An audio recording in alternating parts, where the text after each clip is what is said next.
In this video, we're going to take a look at how you can enable or disable Show My Caller ID on the iPhone 15 series.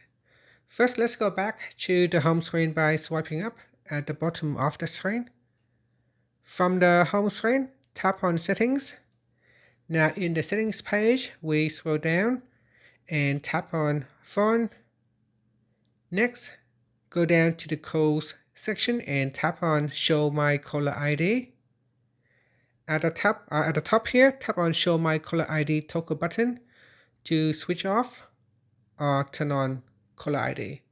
If this is switched off, when you are making a call to someone else, it will show on their display as a private number.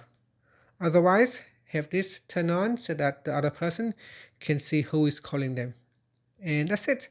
Finally, you can swipe up to go back to the home screen. Thank you for watching this video. Please like and subscribe to my channel for more videos.